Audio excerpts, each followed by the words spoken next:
Tuhan Yesus yang baik, berkenanlah di hari yang istimewa ini Tuhan berbicara kepada setiap pribadi kami. Kami tahu berkat firman-Mu akan menjadi pelita yang menuntun setiap langkah kaki kami. Oleh karena itu Tuhan, kami telah mempersiapkan telinga kami telah mempersiapkan hati kami, sehingga ketika firman-Mu datang menyapa kami, firman-Mu pasti tidak akan kembali dengan sia-sia. Namun sebaliknya, firman Tuhan akan menjadi berkat yang luar biasa di dalam hidup kami sebagai anak-anak-Mu. Oleh karena itu Tuhan, berbicaralah kepada kami. Kami telah siap mendengar sabda firman Tuhan. Di dalam nama Tuhan Yesus kami percaya dan sudah berdoa. Haleluya. Amin. Saudara, saya persilakan duduk kembali. Yesus Kristus Tuhan tidak puas dengan iman para rasulnya ketika dia hidup di tengah-tengah para rasul. Mengapa?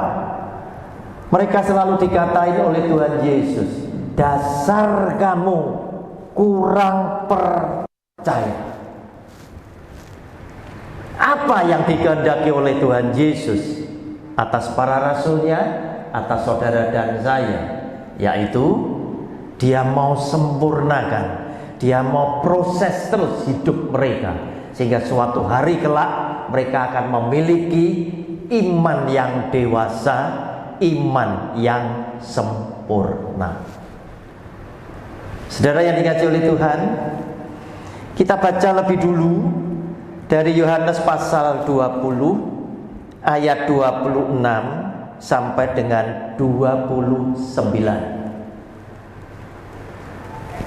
Yohanes pasal 20 26 sampai 29. 8 hari kemudian murid-murid Yesus berada kembali dalam rumah itu, dan Thomas bersama-sama dengan mereka. Sementara pintu-pintu terkunci, Yesus datang dan ia berdiri di tengah-tengah mereka dan berkata, "Damai sejahtera bagi kamu." Kemudian ia berkata kepada Thomas, "Taruhlah jarimu di sini dan lihatlah tanganku. Ulurkanlah tanganmu dan cucukkan ke dalam lambungku, dan jangan engkau tidak percaya lagi, melainkan percayalah." Thomas menjawab dia, "Ya Tuhanku dan Allahku." Kata Yesus kepadanya, "Karena engkau telah melihat aku, maka engkau percaya. Berbahagialah mereka yang tidak melihat namun percaya." Saudara yang dikasihi oleh Tuhan, yang Tuhan Yesus sebut iman yang kanak-kanak adalah iman yang selalu nuntut bukti. Artinya apa? Orang yang selalu nuntut bukti itu tidak pernah yakin bahwa Yesus adalah Tuhan.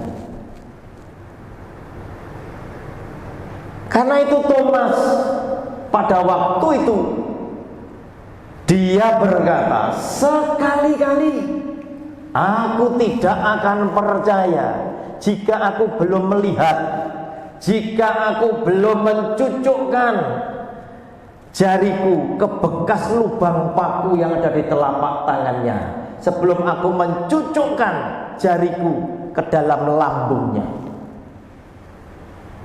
Saudara, Thomas menuntut bukti, sehingga ketika 8 hari lagi Thomas ada di situ, berarti komplit 11 rasul di situ. Yudas sudah mati, Matias belum dipilih. 11. Nah Bapak Ibu, kembali Yesus Kristus Tuhan itu berkenan menampakkan diri kepada para rasulnya yang 11 di sebuah rumah yang terkunci. Gara-gara apa? Mereka takut dianiaya karena ketahuan bahwa mereka adalah pengikut Kristus. Mereka takut. Kenapa? Karena imannya juga belum sempurna. Nah, pada saat itulah Tuhan Yesus langsung panggil Thomas, "Tom, kamu sini, Tom. Nih, lihatin. Cucuk lo. Ini lambungku, cucuk lo." Nah, setelah itu Thomas menjawab, "Ya Tuhanku, ya Allahku." Tuhan Yesus bilang, "Oleh karena kamu ngelihat, kamu jadi percaya. Karena kamu melihat." Tetapi kemudian dia berkata, "Berbahagialah orang yang percaya walaupun tidak melihat." Nah, Bapak Ibu, ini jadi persoalan kita. Kita tidak hidup sejaman dengan Tuhan Yesus dan para rasulnya. Artinya apa? Kita tidak punya kesempatan ngelihat Yesus Kristus Tuhan buat mujizat di tengah-tengah masyarakat, khususnya kepada mereka yang datang memohon pertolongan, seperti zamannya para rasul. Para rasul ini kenyang melihat mujizat beraneka ragam. Para rasul ini kenyang bukan saja melihat mujizat, tetapi juga diajar oleh firman Allah. Mendengar komen daripada masyarakat yang sempat menyaksikan mujizat, dan mereka berkata, mujizat yang seperti ini belum pernah dibuat oleh nabi manapun. Nah, saudara yang dikasihi oleh Tuhan, kita tidak sejaman dengan para rasul. Nah, bagaimana dengan kita? Bisakah kita memiliki iman yang dewasa, iman yang sempurna, percaya tapi tidak melihat? Nah, Bapak Ibu, kita lihat lebih dulu. Ada tokoh Alkitab yang hebat, yang Yesus Kristus Tuhan memuji dia. Sesungguhnya tidak ada seorang pun yang lebih besar yang lahir dari seorang perempuan dibandingkan dengan Yohanes Pembaptis. Mengapa Tuhan Yesus memuji Yohanes Pembaptis? Karena Yohanes Pembaptis adalah orang yang melayani Tuhan dengan motivasi hati yang benar. Dia nggak pernah ingin meminta, dia nggak pernah ingin menuntut Tuhan, "Aku kan mendahului jalanmu, aku kan baptis banyak orang, supaya orang-orang Israel ini sudah tak taburi benih firman, sudah tak baptis, sudah layak menjadi pengikutmu." Dia tidak pernah minta upah, tetapi dengan tulus dia melakukan yang terbaik untuk Tuhannya tanpa memikirkan masa depan pribadi Yohanes Pembaptis. Nah, Bapak Ibu, Yohanes Pembaptis, orang yang hebat ini, yang ketika dia membaptis kemudian dia bersaksi bahwa Yesus inilah anak Allah. Sebab apa? Aku melihat Roh Kudus turun atas dia ketika Tuhan Yesus segera keluar dari air. Setelah dibaptis, Roh Kudus seperti burung merpati itu turun di atas Tuhan Yesus, dan Allah Bapa dari surga berkata, "Inilah anakku yang kepadanya aku berkenan." Saudara, satu peristiwa Tuhan Yesus dibaptis yang luar biasa. Di dalam peristiwa yang satu ini kita menyaksikan Allah Bapa, Allah Anak, Allah Roh Kudus muncul bersamaan. Tiga pribadi yang berbeda, tetapi satu hakikat yang sama itu muncul dalam satu peristiwa saat Yesus Kristus Tuhan dibaptis. Nah, ini Yohanes Pembaptis. Dia yang membaptis. Ketika Tuhan Yesus datang kepada Yohanes Pembaptis dan minta dibaptis, Yohanes Pembaptis ini tahu diri. Tuhan, kebalik.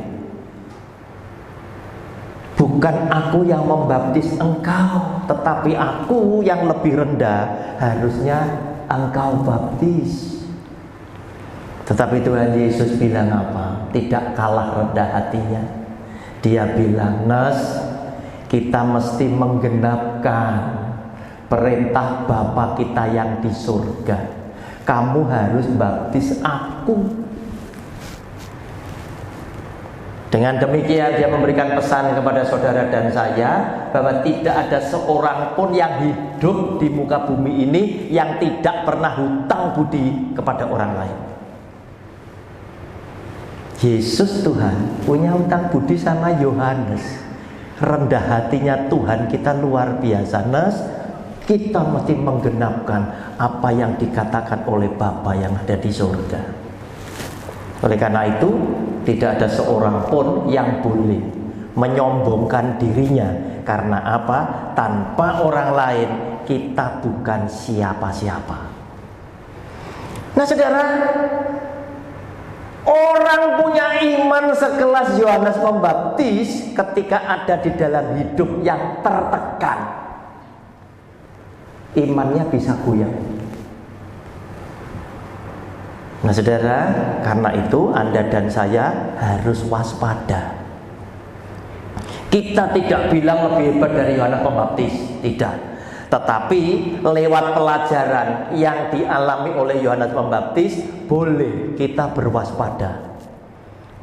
Allah Roh Kudus kalau bisa kuatkan kami, kuatkan aku supaya tidak goyah. Nah, saudara, mengapa? Di dalam penjara Matius 11 ayat 2 sampai 6 kita baca apa yang terjadi dengan Yohanes Pembaptis. Imannya sempat goyah. Di dalam penjara Yohanes mendengar tentang pekerjaan Kristus,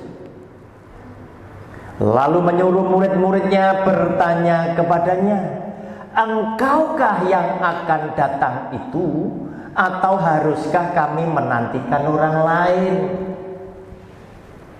Yesus menjawab mereka, pergilah dan katakanlah kepada Yohanes apa yang kamu dengar dan kamu lihat.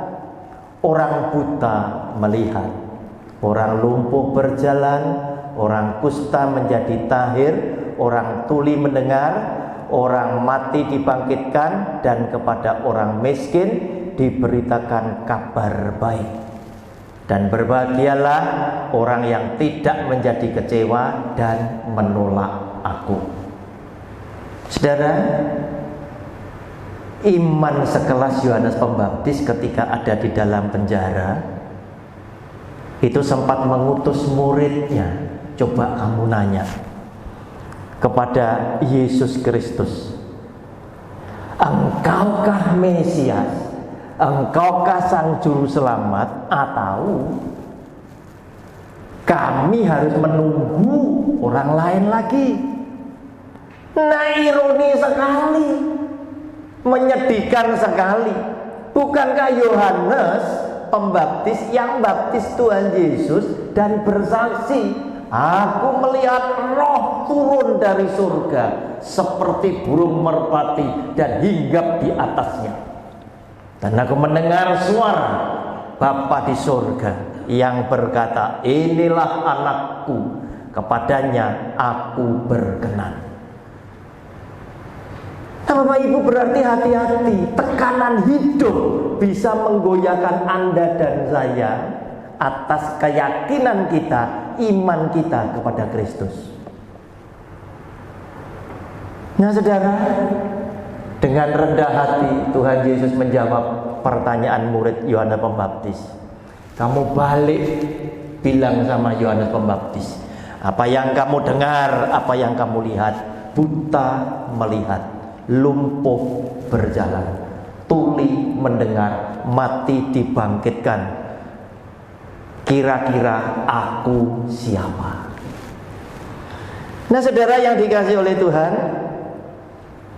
Yesus Kristus Tuhan menginginkan iman para rasul, iman saudara dan saya menjadi semakin sempurna.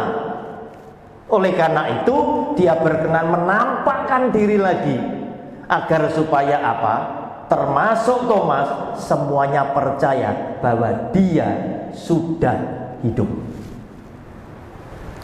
Nah, saudara yang dikasihi oleh Tuhan,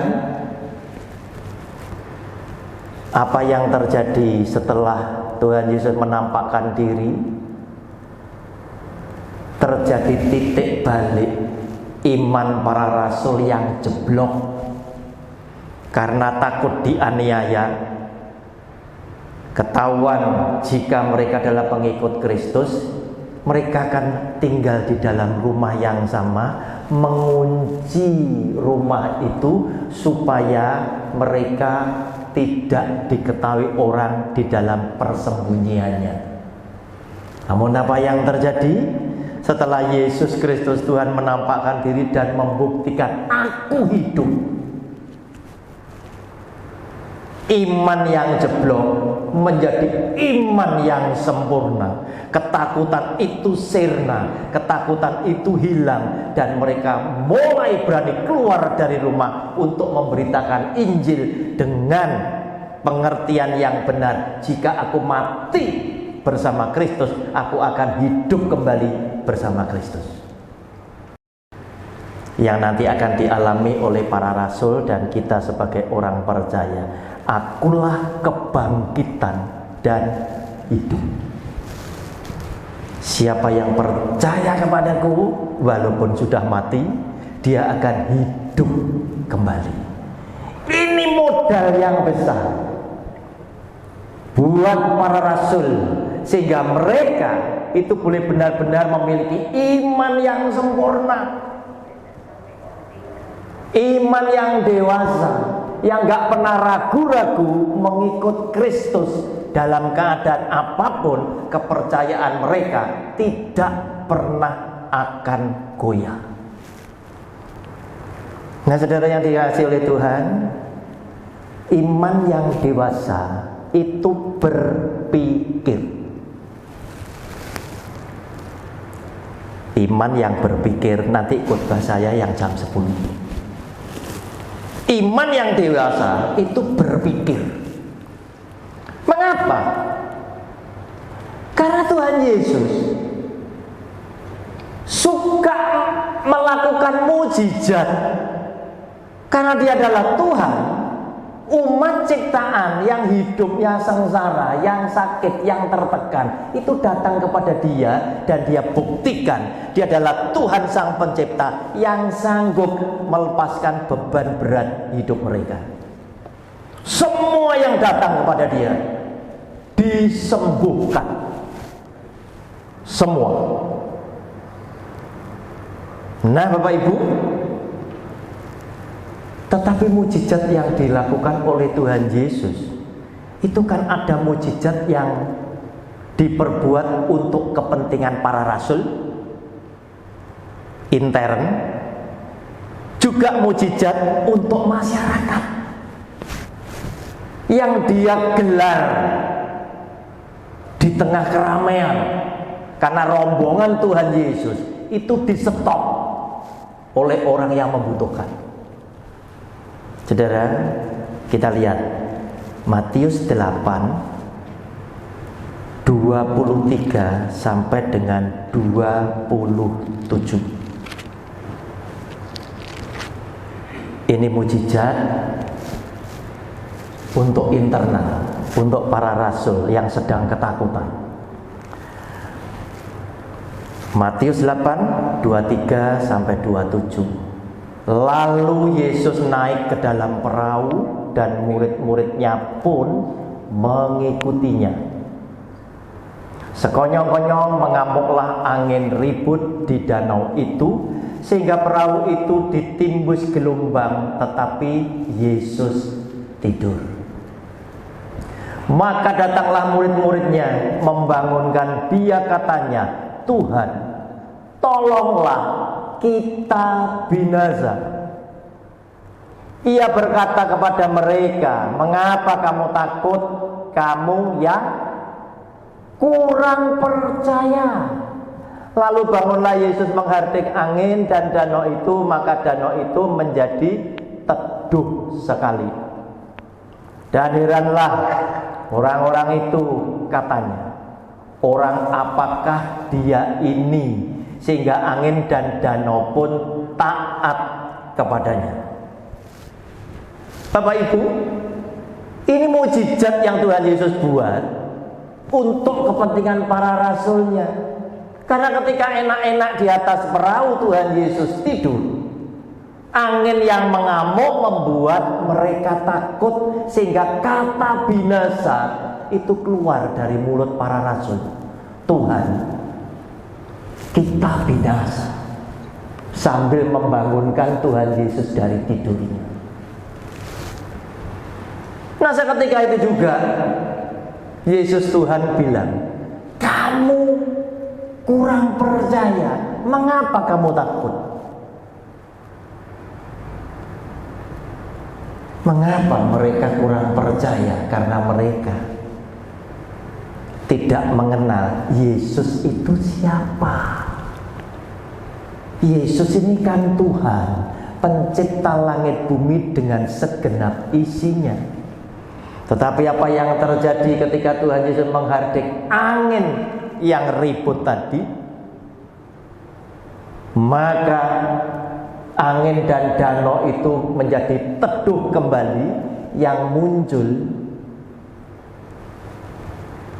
lewat mulut para rasul, mereka bilang, "Orang macam apakah dia ini?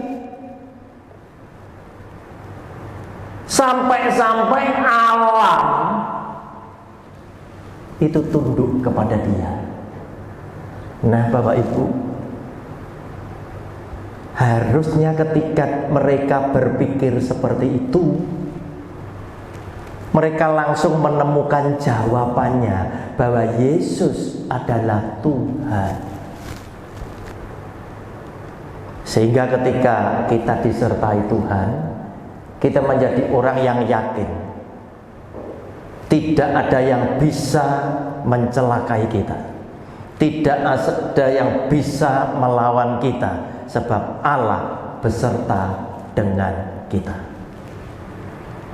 Nah, saudara yang dikasihi oleh Tuhan, Dia janji loh kepada Anda dan saya, "Aku tidak akan meninggalkan engkau, tetapi aku akan menyertai kamu sampai kepada akhir zaman." Nah, saudara, percaya enggak? Percaya Pak Roni lek keadaannya apik. Nek keadaannya elek, ya nanti dulu tolah-toleh.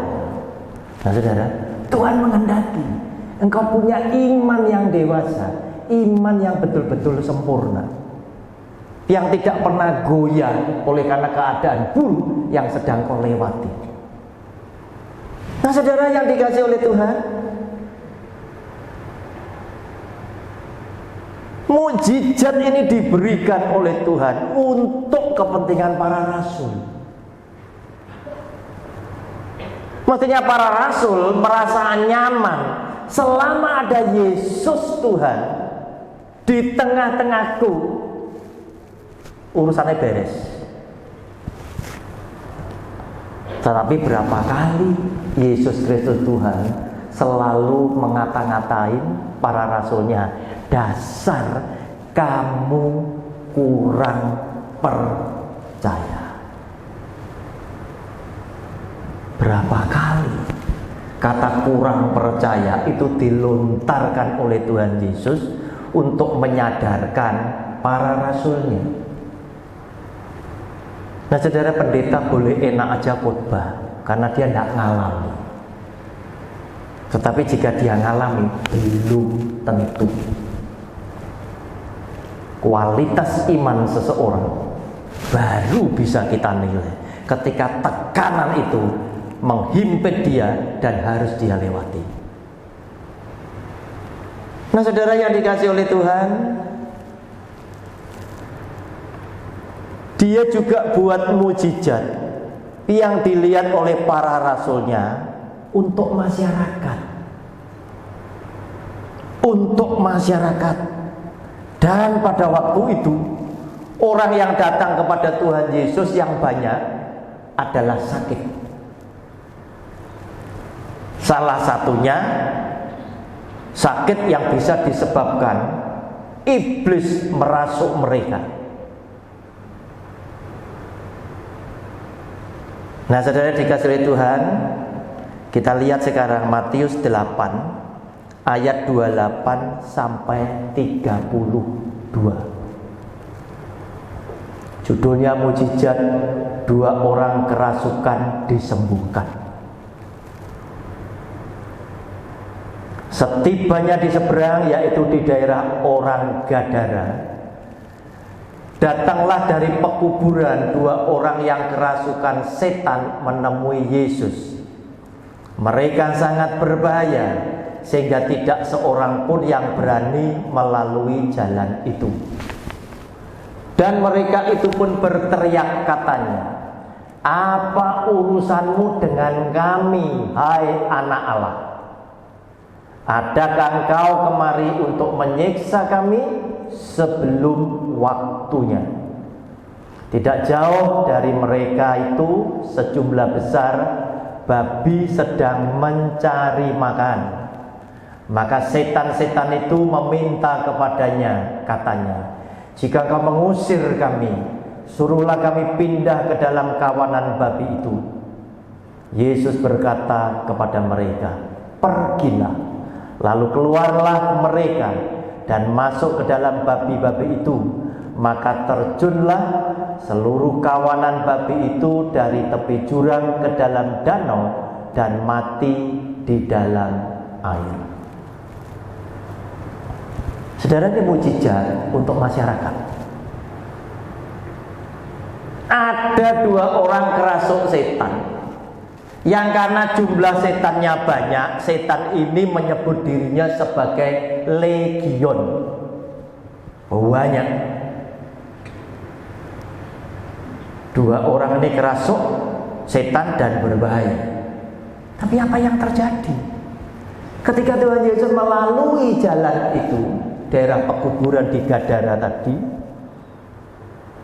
2 orang ini tersungkur menyembah kepada Tuhan Yesus serta berkata, "Apa urusannya, hai engkau anak Allah?"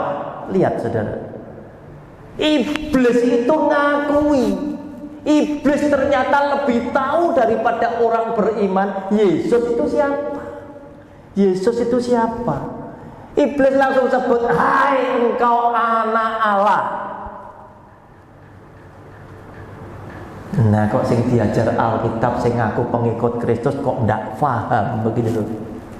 Menyedihkan sekali toh, kalah be iblis ini. Nah, saudara, dilanjutkan lagi. Apa urusannya engkau dengan kami? Apakah engkau akan menghukum kami, menyiksa kami sebelum waktunya? Saudara, berarti iblis setan itu ada jadwal, ada kontrak ya Tuhan. Kapan mereka itu disiksa, itu ada jadwal. Oleh karena dia menghindari Yesus Tuhan. Kalau aku mau suruh pergi dari orang ini, itu loh, aku suruh pindah di babi sana, tapi jangan disiksa. Siksanya nanti aja, kan sudah ada kontrak, nanti aja. Artinya selama belum disiksa, iblis setan masih bisa happy-happy. Setan itu cerdas, cerdik. juga licik. Oleh karena itu, saudara, lewat peristiwa ini kita berkesimpulan, iblis itu bisa masuk di orang. Iblis bisa masuk di binatang. Salah satunya babi tadi. Iblis bisa masuk di benda-benda, khususnya benda-benda tertentu yang disembah oleh manusia. Entah itu keris, entah itu batu akik, entah itu patung-patung macam-macam. Sepanjang atmosfernya, lingkungannya cocok, dia akan tinggal di situ. Termasuk tempat-tempat yang dianggap angker, pohon beringin yang biasa dikasih bunga dan lain sebagainya macam-macam, dia bisa di situ. Dan iblis setan itu baru akan mati, baru akan disiksa sesuai dengan waktu yang sudah ditetapkan. Oleh karena itu, Anda jangan jadi Kristen sing bodoh, sing bertindak sia-sia. Misal, gereja ini mau mengadakan KKR, terus sengaja ada tim yang ngusir setan, keliling jalan-jalan sini. Dalam nama Tuhan Yesus, iblis setan saya tangeng des, masuk Pakuwon, gitu ya. Dubrek Mades pindah ITS, ya. Boceh, begitu loh Bapak Ibu. Dia tidak akan mati sebelum waktunya. Yang penting begitu diusir dia pindah. Yang perlu dipagari itu hati saudara dan saya, bukan lingkungan ini tadi. Iblis setan itu iblisnya pindah-pindah, wong buktinya apa? Kepada Tuhan Yesus pun iblis ini berani minta, Tuhan, nek aku disuruh pindah, itu loh ada kawanan babi, aku tak pindah sana. Tapi jangan mbok siksa, wong waktunya belum tiba. Dan Tuhan Yesus bilang apa? Pergilah. Maka babi-babi itu langsung terjun ke sungai dan mati. Pindah lagi. Dia tidak akan ikut bangkainya babi terus, enggak, dia pindah lagi. Nah, saudara yang dikasih oleh Tuhan, bukankah mujizat seperti ini juga para rasul melihat, menyaksikan, dan dia, para rasul itu mendengar baik komen masyarakat maupun komentarnya iblis setan yang ngaku, hai engkau anak Allah. Komennya iblis akeh benere daripada manusia. Karena iblis setan tahu siapa Yesus, dia adalah Tuhan. Dan iblis setan kenal saudara dan saya. Jika Anda adalah pelaku firman di dalam hidupmu sehari-hari. Bapak Ibu, buat saudara biar yakin, kita baca Kisah Rasul 19. Itu ada bacaan anak-anak sekewa. Saudara lihat ya, mulai ayat 13 sampai 15. Judulnya anak-anak sekewa. Jadi kalau Anda bukan pelaku firman Tuhan, jangan main-main menyembuhkan orang kerasuk setan. Saudara iso dikamplemi mbek setan malah malu nanti ya. Juga beberapa tukang jampi Yahudi. Ini berarti hidupnya tidak benar ya. Yang berjalan keliling di negeri itu mencoba menyebut nama Tuhan Yesus atas mereka yang kerasukan roh jahat dengan berseru, katanya, aku menyumpahi kamu demi nama Yesus yang diberitakan oleh Paulus. Mereka yang melakukan hal itu ialah 7 orang anak dari seorang imam kepala Yahudi yang bernama Skewa. Anaknya ketua sinode, ya. Ndak jamin anaknya pendeta bener, ya, hati-hati. Tetapi roh jahat itu menjawab, Yesus aku kenal, dan Paulus aku ketahui, tetapi kamu siapakah kamu? Karena kamu bukan pelaku firman Tuhan di dalam hidupmu sehari-hari, kamu gak direken. Bapak Ibu, suatu hari kalau ada yang kerasuk setan, Anda boleh praktek ngukur imanku sak piro sih, gitu. Usiran. Itu hanya hitungan menit. Kalau Anda pelaku firman, iblis setan yang merasuk itu takut, karena dia kenal kamu siapa, begitu loh. Tapi kalau kamu hidupmu masih serong kiri serong kanan, iblisnya berani. Kamu siapa? Ini walaupun anaknya apa? Kepala imam Yahudi, ini anaknya ketua sinode, gak peduli. Nah, saudara yang dikasih oleh Tuhan, harusnya para rasul langsung waspada. Loh, iblis setan yang ngaku bersaksi dia adalah anak Allah. Iblis setannya takut. Ratusan babi tadi dimasuki, kemudian terjun masuk ke jurang, masuk ke sungai, dan mati semua. Ini tidak main-main. Sampai-sampai Tuhan Yesus diusir oleh penduduk sana karena apa? Mereka hitung-hitungan secara material, mereka rugi oleh karena Tuhan Yesus. Secara materi rugi. Nah, saudara yang dikasih oleh Tuhan, orang yang punya iman dewasa yang akan disempurnakan oleh Tuhan Yesus, itu harus pakai otaknya, harus mikir. Tidak boleh tidak mikir. Mungkin karena para rasul dari golongan nelayan yang tidak berpendidikan, cara berpikirnya kurang panjang. Tetapi saya tidak bilang imannya jelek, enggak. Mereka mencapai kesempurnaannya sehingga mereka mempersembahkan nyawanya demi Kristus dan Injilnya di akhir hidupnya. Setelah Yesus Tuhan meyakinkan bahwa aku hidup. Tetapi dia kalah dengan satu orang ini.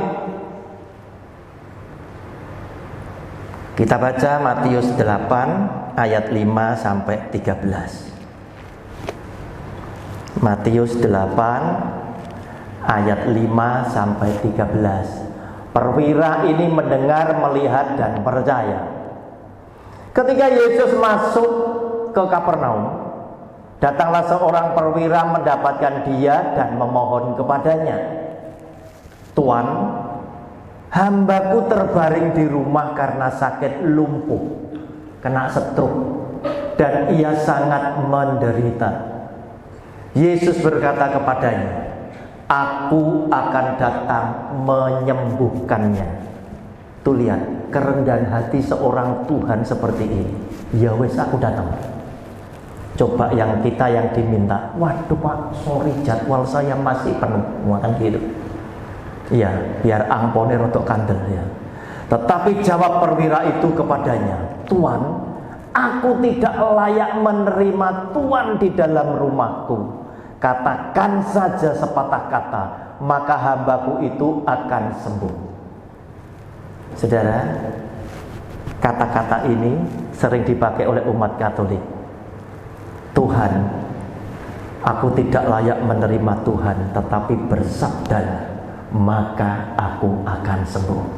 Sebab aku sendiri seorang bawahan, dan di bawahku ada pula prajurit. Jika aku berkata kepada salah seorang prajurit itu pergi, maka ia pergi, dan kepada seorang lagi datang, maka ia datang. Ataupun kepada hambaku, kerjakanlah ini, maka ia mengerjakannya.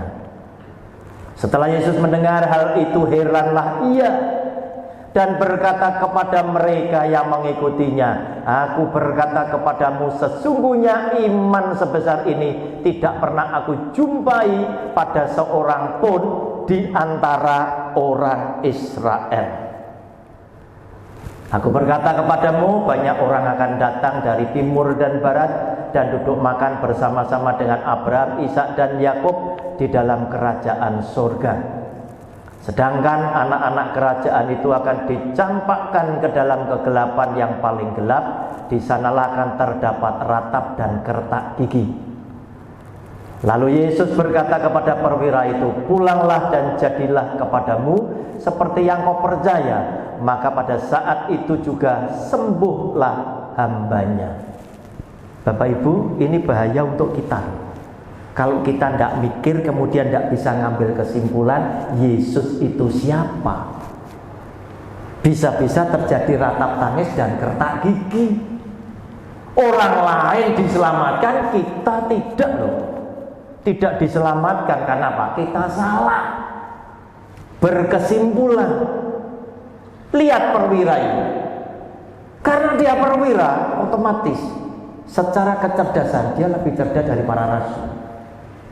Dia mendengar, mungkin melihat sama seperti para rasul juga melihat mujizat tadi.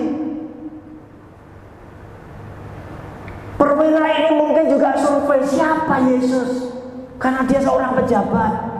Untuk mendapatkan data tentang Tuhan Yesus begitu gampang bagi dia. Tetapi soal percaya, bicara soal iman. Dia datang kepada Tuhan Yesus dan lapor, Tuhan, kasihanilah aku punya pegawai itu sakit lumpuh. Dia kaget. Yesus Tuhan langsung menjawab, aku akan datang menyembuhkan dia. Kaget dia. Tuhan, tidak usah, aku tidak layak menerima Tuhan singgah di rumahku, karena engkau terlalu agung, engkau terlalu mulia, engkau adalah Tuhan, sedang aku adalah umat ciptaan. Ini yang ada di dalam pikiran seorang perwira tadi. Oleh karena itu Tuhan, bersabdalah saja, berikan sepatah kata saja, maka hambaku itu akan sembuh. Dia langsung menyimpulkan bahwa Yesus adalah Tuhan yang maha kuasa. Tidak usah repot-repot Tuhan, bersabdalah saja,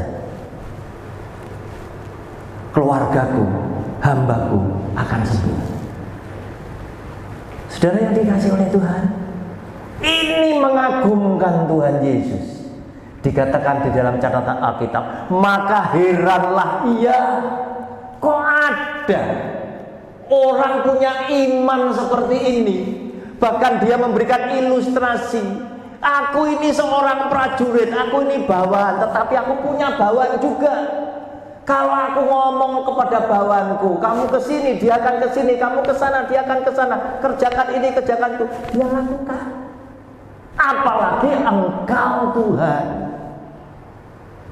Alam semesta ini tunduk kepadamu karena engkau penciptanya.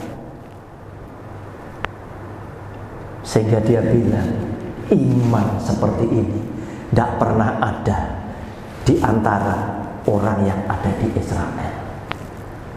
Saudara, hati-hati. Berarti apa?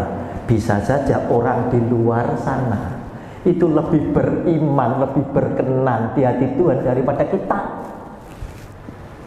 Walaupun banyak pendeta yang ngomong, karena mereka tidak Kristen, mereka tidak selamat, belum tentu. Sebab selamat atau tidak itu sing menentukan bukan pendeta, bukan gereja, tetapi Yesus yang adalah Tuhan yang menentukan surga dan neraka bagi setiap umat ciptaannya.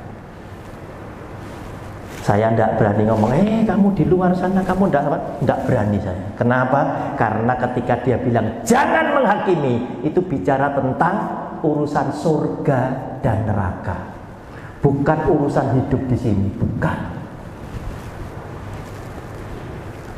Justru di dalam hidup di masyarakat, saudara harus jadi hakimnya. Nah, saudara kaget pasti. Loh, kok aneh Pak Roni malah suruh menghakimi? Oke, Bapak Ibu, iman yang dewasa itu mikir. Sekarang tak tunjukkan sebagai penutup dari khotbah saya yang kedua ini. Saudara buka Matius pasal yang ke-7 itu ayat 1 sampai 5. Judulnya hal menghakimi, ya. Kalau saudara baca Alkitab, minta tolong saya. Baca judulnya dulu, terus bacanya jangan dipotong, ya. Baca yang komplit.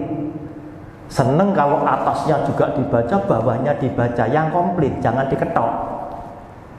Ya, sekarang lihat.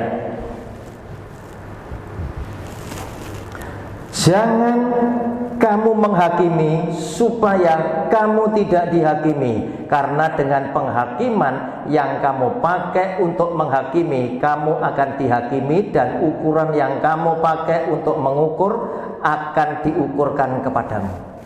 Kalau saudara potong sampai ayat 2, no, Pak Roni tidak boleh menghakimi. Nanti Pak Roni dihakimi. Karena dengan penghakiman, dengan ukuran, kamu akan dihakimi dan diukur dengan yang kamu kenakan kepada sesama. Nanti dulu. Bacaan lagi. Ayat 3 sampai 5. Mengapakah engkau melihat selumbar di mata saudaramu, sedangkan balok di dalam matamu tidak engkau ketahui? Berarti ada berapa orang? Ada 2. Yang satunya matanya ada selumbar, anggaplah ini kelilipan cilik. Yang satunya itu ada balok gede, gitu. Anggap yang selumbar itu dosa kecil, yang balok itu dosa lebih gede, tetapi podo dosane, ya. 2 orang sama-sama dosanya. Yang terjadi apa? Bagaimanakah engkau dapat berkata kepada saudaramu, biarlah aku mengeluarkan selumbar itu dari matamu, padahal ada balok di dalam matamu? Yang ngomong sok suci itu sing punya balok. Bro, motomu ada selumbar ini, ya. Yang komen itu sing ada balok ngomong, bro, motomu ada selumbar. Tuhan Yesus memberikan tanggapan. Hai orang munafik, keluarkanlah dahulu balok dari matamu, maka engkau akan melihat dengan jelas untuk mengeluarkan selumbar itu dari mata saudaramu. Yang dikatakan munafik itu sing dosa luwe gede, sing ada balok. Lu ada balok. Balok itu lo beres ono dulu supaya kamu bisa melihat dosa cilik-cilik. Artinya apa? Nek saudara belum bisa hidup kudus, ojo kakean cangkem, wis. Ndak usah banyak mulut, diemo foto dosane. Supaya apa? Kamu tidak wah kamu menghakimi, dilokne. Kamu ya juga kelakuanmu tidak lebih baik dari aku, rebut sudah. Diemo. Firman Tuhan ini diberikan oleh Tuhan Yesus untuk mendorong saudara dan saya hidup benar dan kudus berkenan di hati Tuhan, supaya saudara menjadi hakimnya di dunia. Saudara masih bingung, waduh mosok sih, loh, coba lewat jalan Arjuna, ada kantor pengadilan enggak? Itu ada banyak hakim, kok kan pensiun kabeh kalau enggak perlu. Sejak perjanjian lama Tuhan berfirman kepada Musa, Musa, kamu harus angkat banyak hakim di setiap kota di mana orang Israel itu ada. Nah, karena firman Tuhan, manusia di setiap kota, Surabaya ada, Gresik ada, Sidoarjo ada, Mojokerto, gitu, Jombang, Kediri, semua ada kantor pengadilan, hakim kabeh. Nah, kalau memang tidak boleh ada hakim, apakah orang Kristen rela kalau kejahatan itu menimpa keluargamu, menimpa masyarakat, membuat ketidakadilan, saudara cuma ngomong, Tuhan, kami serahkan kepada Engkau. Apakah gitu?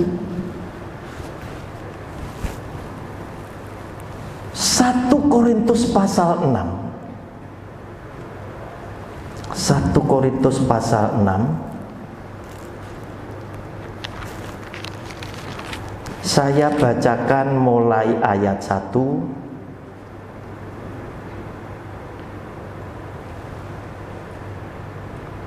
Apakah ada